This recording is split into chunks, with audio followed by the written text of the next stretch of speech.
Harry walked into room 412 by mistake. The woman lying there was dying completely alone. No flowers, no cards, no visitors. Just the steady beep of machines and a pair of green eyes that looked at him like he was the last person on earth who would ever see her. What she whispered to him in that moment will absolutely destroy you. Stay with me. You need to hear what happened 1 year later. Harry Thompson had been running on 4 hours of sleep for 3 days straight. His son Jalen had woken up burning with fever in the middle of the night, crying that his throat hurt and his head was pounding. By morning, the boy could barely swallow water without wincing.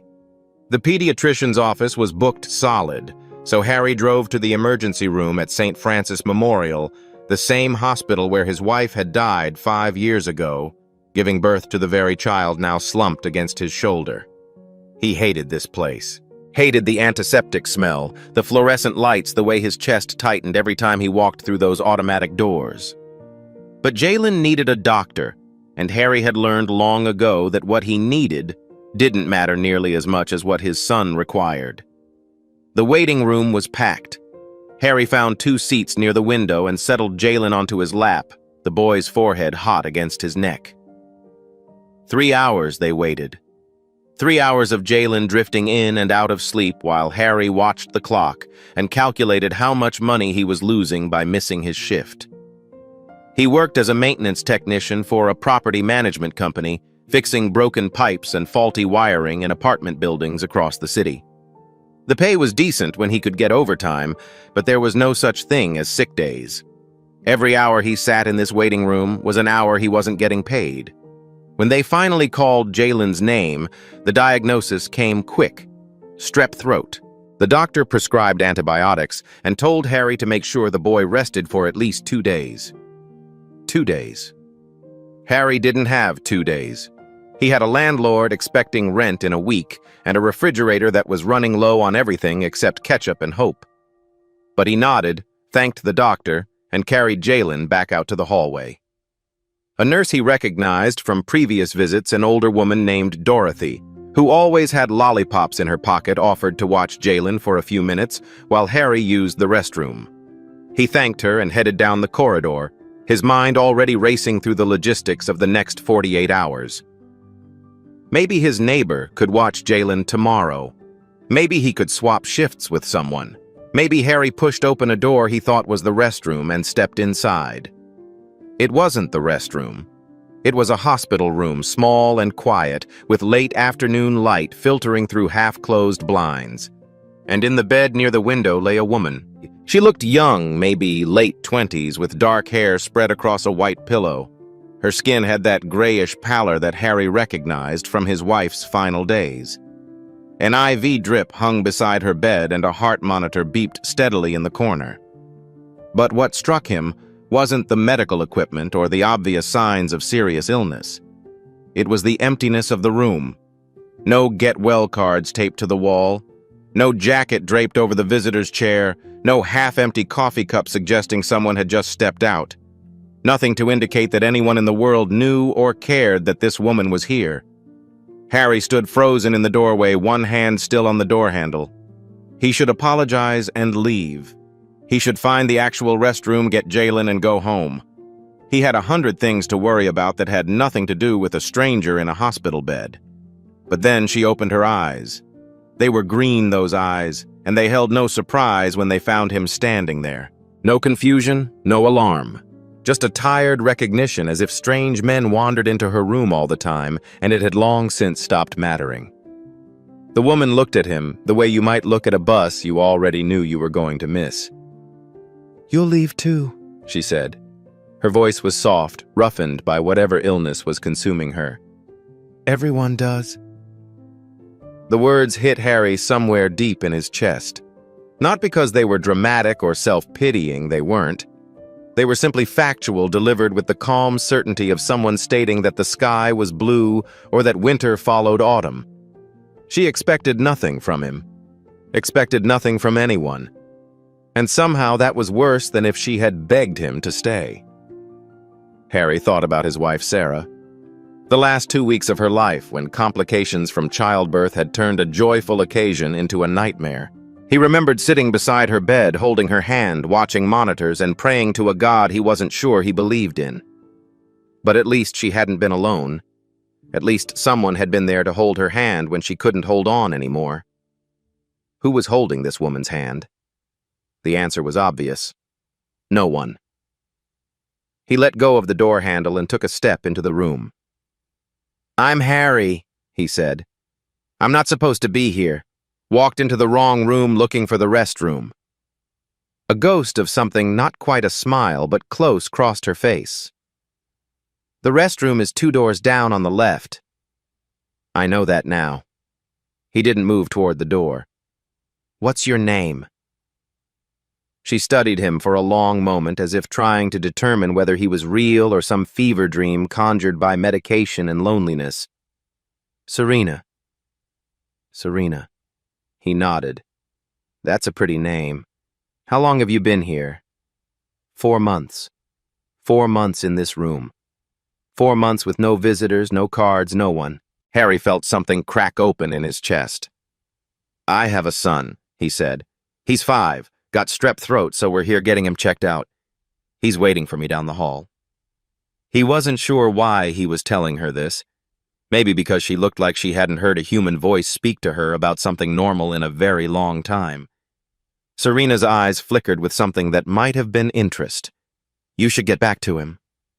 "I should," Harry agreed. But still, he didn't move. "Is there anyone I can call for you, family friends?" The question hung in the air between them. Serena turned her head slightly, looking toward the window where the light was beginning to fade into evening gold. "There's no one to call," she said. And the way she said it matter-of-fact, without bitterness or self-pity, made it somehow more devastating than if she had wept. Harry looked at this woman, this stranger, this person who had been left to face death alone in a room with nothing. He thought about all the people in his own life who had disappeared after Sarah died. The friends who stopped calling because they didn't know what to say. The relatives who sent cards but never visited. He knew something about being abandoned, about being the person others avoided, because your pain made them uncomfortable. He couldn't fix her illness.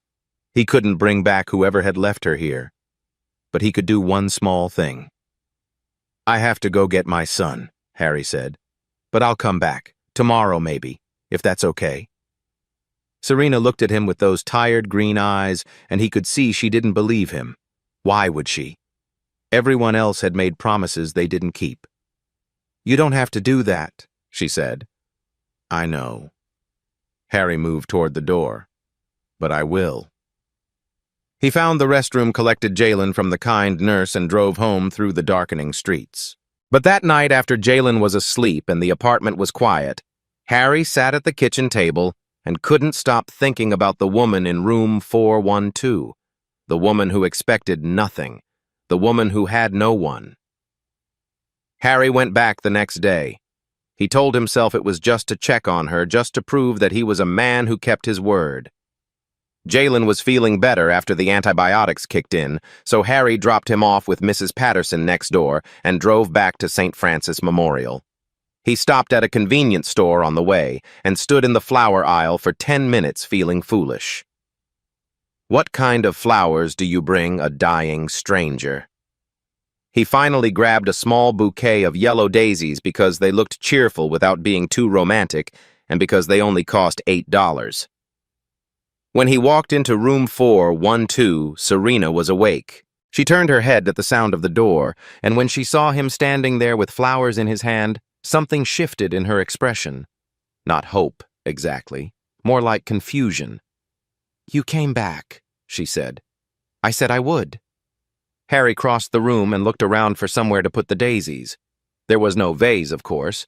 Why would there be? He ended up filling a plastic water pitcher from the bathroom and setting the flowers on the windowsill. They looked small against the gray afternoon light, but they were something. Serena watched him without speaking. When he finally sat down in the visitor's chair, the chair that had clearly been empty for months, she let out a breath that sounded almost like a laugh. "You really didn't have to do this," she said. I know. Harry leaned back in the chair. How are you feeling today? The question seemed to surprise her, as if no one had asked her that in a long time. The same. The doctors say my numbers aren't improving, but they're not getting worse either. I guess that counts as good news. Harry didn't know what numbers she was talking about, didn't know the details of her illness. But he could see the truth of it written on her face in the hollows under her eyes and the way her hands trembled slightly against the blanket. "Can I ask what happened?" he said. "I mean, how you ended up here alone." Serena was quiet for a moment, her gaze drifting toward the daisies on the windowsill. When she spoke, her voice was distant, like she was reciting facts about someone else's life. "I was a teacher," she said. "Elementary school. 3rd grade. I loved it. The kids, the chaos, watching them figure things out." A faint smile crossed her face at the memory. "I started feeling tired all the time about 2 years ago. Thought it was just stress. Then my ankles started swelling and I was going to the bathroom constantly. My doctor ran some tests and told me my kidneys were failing. She said it simply the way you might describe a flat tire or a broken appliance." But Harry heard the weight beneath the words. "I had a boyfriend," Serena continued. "We'd been together for 3 years.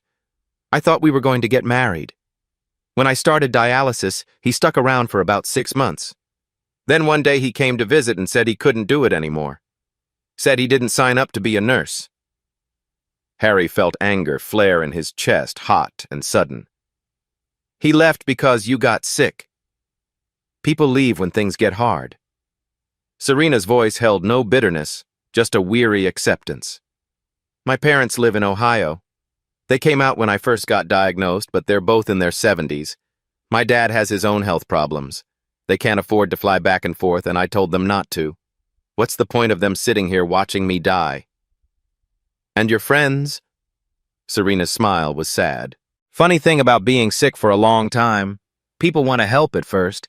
They bring food, send cards, promise to visit. But weeks turn into months and their lives keep moving while yours stands still. Eventually they stop calling, not because they're bad people, just because they don't know what to say anymore. And it's easier to say nothing than to say the wrong thing." Harry understood that more than she knew. After Sarah died, the same thing had happened to him. The casseroles stopped coming. The phone calls grew less frequent. People crossed the street to avoid having to ask how he was doing because the answer was always the same and there was nothing they could do about it. "I'm sorry," he said. "That shouldn't have happened to you." Serena shrugged a small movement of her thin shoulders. "It is what it is. I've made peace with it. Mostly." But Harry could see that she hadn't. Not really. There was a loneliness in her eyes that went deeper than acceptance, a hunger for connection that she'd learned to suppress because hoping hurt too much. He stayed for an hour that first visit. He told her about Jalen, about the strep throat and the fever, about how the boy had a habit of asking questions that Harry couldn't answer. He told her about his job, about fixing broken things in other people's homes, while his own life felt like it was held together with duct tape and prayers. He didn't tell her about Sarah, not yet. That felt too heavy, too intimate for a first real conversation. When he finally stood to leave, Serena looked up at him with those green eyes. "Will you come back again?" There was vulnerability in the question, a risk she was taking by asking. She was giving him the chance to disappoint her now instead of later. "Yeah," Harry said. "I will."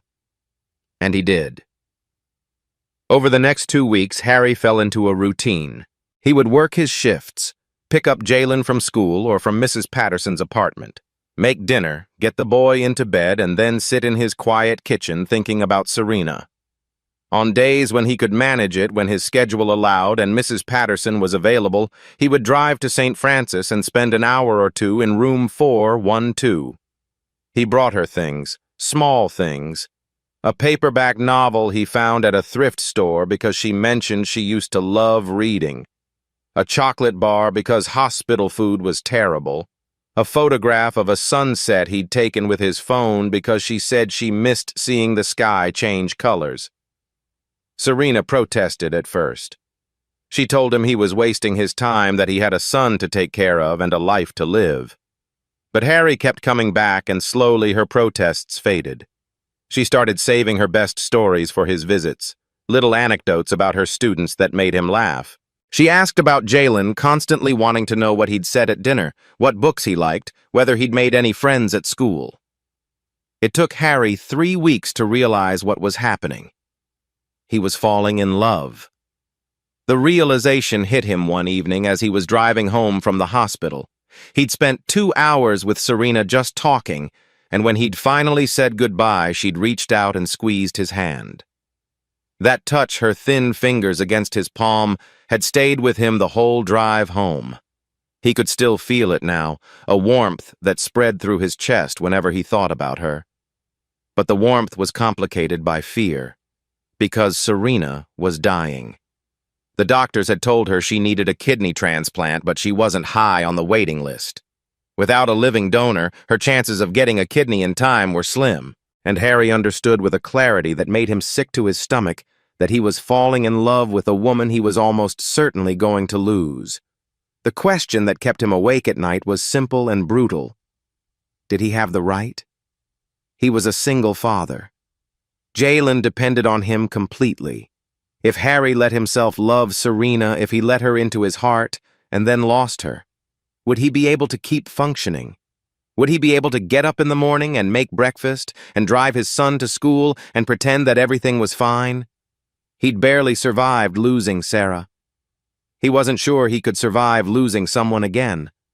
But the heart doesn't ask permission. It doesn't weigh pros and cons or calculate risks. It simply wants what it wants, and Harry's heart wanted Serena. 4 weeks after that first accidental meeting, Harry brought Jalen to the hospital. He'd been thinking about it for a while, wondering if it was appropriate, if it would be too much for a 5-year-old to handle. But Jalen had been asking questions. "Where do you go, Daddy? Who's the lady in your phone?" Harry had a picture of Serena now, a photo he'd taken one afternoon when she was laughing at something he'd said. He looked at it more often than he wanted to admit. So he decided to take the risk. Serena was sitting up in bed when they arrived, looking better than she had in weeks. She'd brushed her hair and put on a little makeup, and Harry realized with a start that she'd done it for them, for him and Jalen. Jalen hid behind his father's legs, at first peeking out at the strange woman in the hospital bed. Serena smiled at him gently and didn't push. "You must be Jalen," she said. "Your dad talks about you all the time. He says you're the smartest kid in your class." Jalen looked up at Harry, then back at Serena. "Are you sick?" Harry winced at the directness of the question, but Serena just nodded. "Yes, I am. I've been sick for a while. My daddy says when people are sick, they need rest and soup." Jalen's brow furrowed with concentration. "Do you like soup?" Serena laughed, a real laugh that lit up her whole face. "I do like soup. Chicken noodle is my favorite."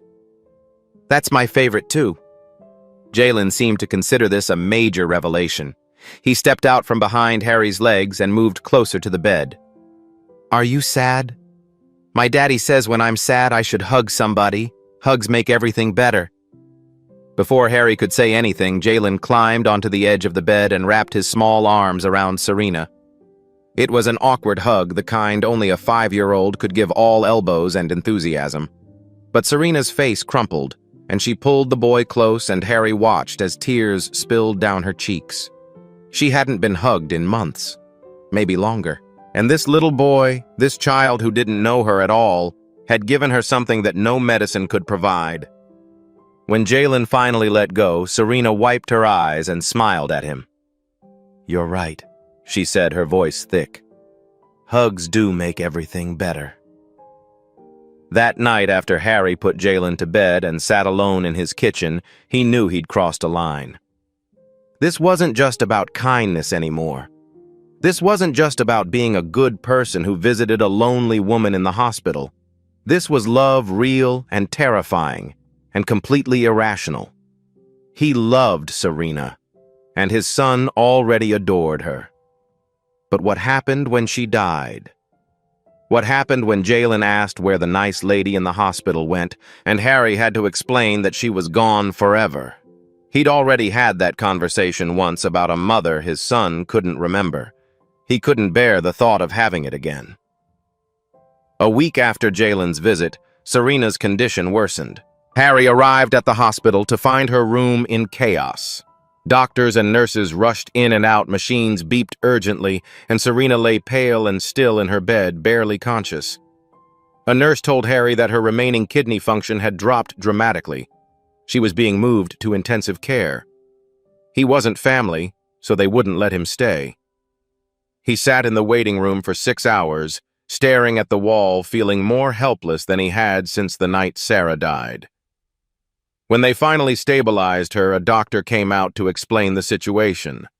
Serena's kidney was failing faster than expected. She needed a transplant within the next few weeks or she wouldn't survive. The waiting list was too long, the odds too slim. Without a living donor who was a compatible match, there was nothing more they could do. "A living donor?" Harry asked. "What does that mean?" The doctor explained that healthy people could donate one of their kidneys while still alive. If a donor was compatible, if their blood type and tissue markers matched the transplant, had a much higher success rate than using a kidney from a deceased donor. But finding a compatible living donor is rare, the doctor said. Family members are usually the best match, and Serena doesn't have family who can donate. Harry went home that night and couldn't sleep. He kept thinking about what the doctor had said. Living donor, compatible match. He thought about Serena's face when Jalen hugged her, the tears streaming down her cheeks. He thought about the way she laughed when he told her stories, the way she asked about his day like she genuinely wanted to know. The next morning he called the hospital and asked how he could get tested for compatibility. But when he went to visit Serena the following day, she refused to see him. The nurse at the desk shook her head sympathetically. She said she doesn't want visitors anymore. She was very specific. Harry stood in the hallway outside room 412, staring at the closed door. He could hear the beeping of machines inside, the soft sounds of a woman dying alone. Again. He came back the next day and the day after that. Each time the answer was the same. Serena wouldn't see him. On the 4th day, he convinced a sympathetic nurse to let him leave a note. He wrote it quickly, his handwriting messy with emotion. "Serena, whatever you're thinking, you're wrong. You're not a burden. You're not dragging me down. Let me help. Please, Harry." He slid the note under her door and walked away. That night, his phone rang. "You have a son," Serena said. Her voice was weak, barely audible over the phone. "You have a life. Why would you throw that away for someone you barely know?" "Because I love you," Harry said. The words came out before he could stop them, before he could calculate the risk or weigh the consequences. "I love you, Serena. I don't know how it happened or when it started, but I do. And I'm not going to let you die alone in that room." Silence on the other end of the line. Then so quiet he almost missed it. "I love you too. That's why you need to stay away. I can't be the reason your son loses his father. You won't be. You don't know that." Her voice cracked. "People die on operating tables. Things go wrong. And even if the surgery works for me, what if something happens to you? What happens to Jalen then?" It was the same question Harry had been asking himself for weeks. The same fear that woke him up in the middle of the night, sweating and gasping. What right did he have to risk his health, his life for a woman he'd known for less than 2 months? But then he thought about Jalen, about the kind of man he wanted his son to become, about the lessons he wanted to teach him. "If I walk away now," Harry said slowly, "what am I teaching my son? That when someone needs help, you calculate the risks and decide it's not worth it. That love means protecting yourself instead of protecting others." Serena didn't answer. "My wife died in that hospital," Harry continued. "Jalen's mother. I couldn't save her. I sat beside her bed and held her hand, and there was nothing I could do. But this is different. This time I can do something. And I'm going to do it. Harry. I already got tested, he said. I'm compatible. The surgery is scheduled for next week. The silence stretched between them, filled with everything neither of them could say. Then Serena started to cry. Not the quiet tears he'd seen before, but deep, racking sobs that broke something open in Harry's chest. Why? She whispered. Why would you do this for me? And Harry, sitting alone in his kitchen with his sleeping son in the next room and his heart breaking and rebuilding all at once, gave her the only answer he had. Because when I walked into that room, I was looking for a bathroom. But I think maybe I was really looking for you. And now that I've found you, I'm not letting go. The night before the surgery, Harry sat on the edge of Jalen's bed and watched his son sleep. The boy's chest rose and fell in a steady rhythm, his small hand curled around a stuffed dinosaur that had seen better days. In the soft glow of the nightlight, Jalen looked so peaceful, so unaware of the fear that had been churning in Harry's gut for days. Mrs. Patterson had agreed to take care of Jalen while Harry was in the hospital. She'd hugged him tight when he explained what he was doing, and told him he was either the bravest man she'd ever met or the craziest. Maybe both. Harry leaned down and kissed his son's forehead. The boy stirred slightly but didn't wake. I'm doing this for you too, Harry whispered, so you know that when someone needs help, you don't look away. You don't calculate the cost, you just help. He stayed there for a long time, memorizing the curve of Jalen's cheek, the way his eyelashes fanned against his skin, just in case. The surgery took 7 hours. Harry remembered being wheeled into the operating room, the bright lights overhead, the mask being placed over his face. Then nothing. A vast, dreamless darkness that could have lasted minutes or years. When he woke up, the first thing he saw was a white ceiling.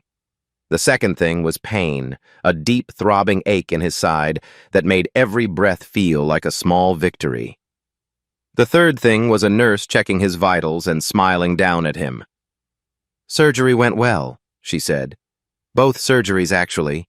Your kidney is already working in her body. Harry tried to speak, but his throat was dry and raw.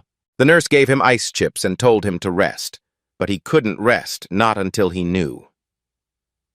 Serena, he managed to croak. Is she okay? The nurse's smile widened.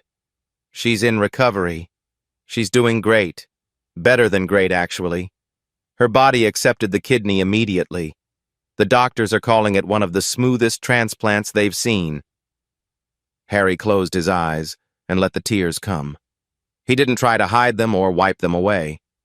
He just lay there in his hospital bed crying with relief and exhaustion and something that felt a lot like joy. They kept him in the hospital for 5 days. The recovery from kidney donation was harder than he'd expected. Every movement sent pain radiating through his body, and the fatigue was overwhelming. But each day he got a little stronger, and each day he got updates about Serena.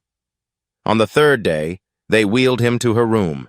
She was sitting up in bed when he arrived, still connected to monitors and IV lines, but there was color in her cheeks that hadn't been there before. Her eyes, those green eyes that had looked so tired and hopeless the first time he saw them, were bright with tears. The orderly positioned Harry's wheelchair beside her bed, and for a long moment neither of them spoke. They just looked at each other, these two people who had been strangers just weeks ago, whose lives had collided by accident in a hospital hallway. Serena reached out and took his hand. Her grip was still weak, but it was warm. Alive. Why did you do it? She asked. The same question she'd asked on the phone, but different now. Not accusatory or afraid. Just wondering. Harry thought about how to answer. He could talk about love, about fate, about the strange series of events that had brought him to her room that day. But the truth was simpler than all of that. Because I didn't want Jalen to grow up thinking that when someone needs help, you turn away, he said. I want him to know that love means showing up. Even when it's hard. Even when it costs you something. Serena squeezed his hand and fresh tears spilled down her cheeks. I don't know how to thank you. You don't have to thank me. Harry smiled, wincing slightly as the movement pulled at his incision. Just get better.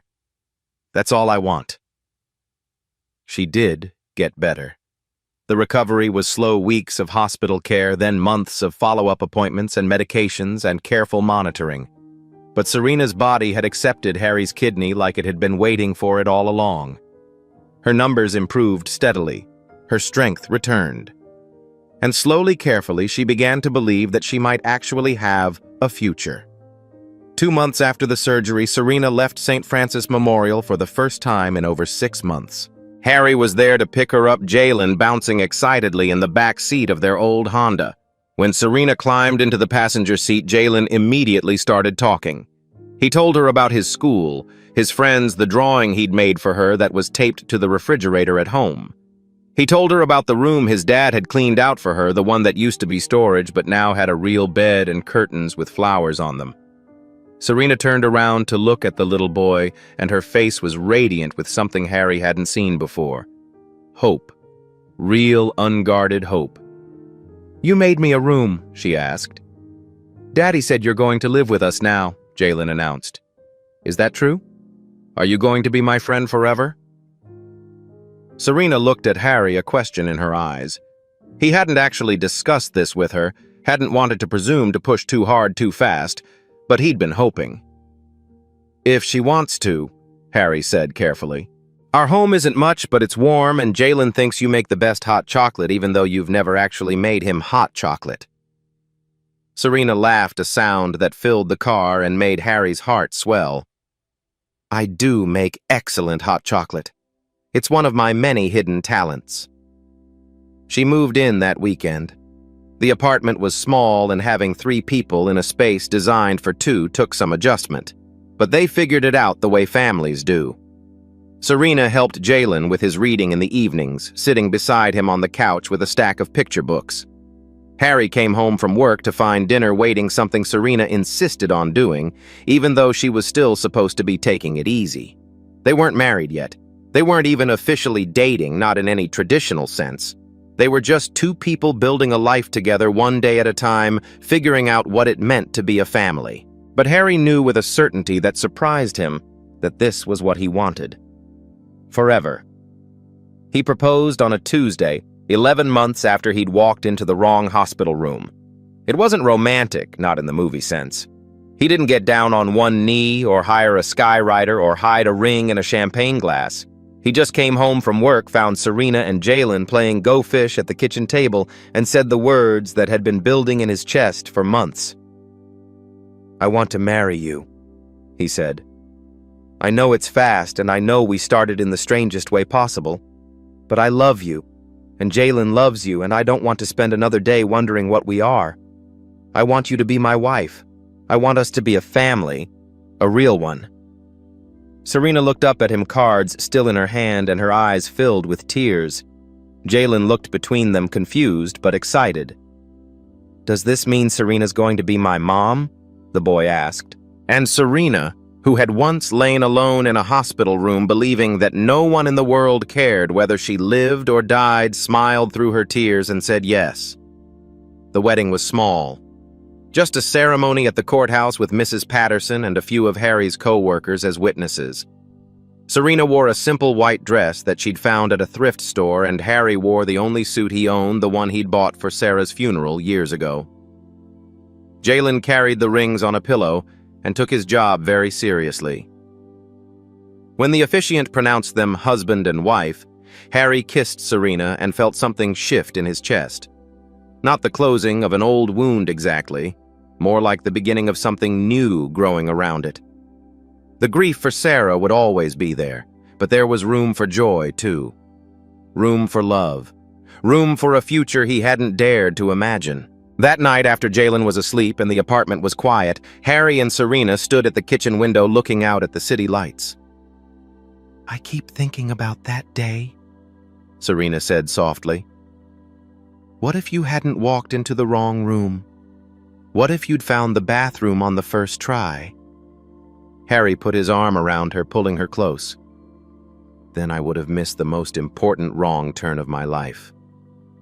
She leaned into him, and they stood there together, watching the lights blink and flicker in the darkness.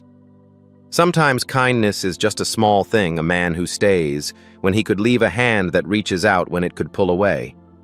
But sometimes that small thing changes everything. Harry had walked into the wrong room looking for a bathroom.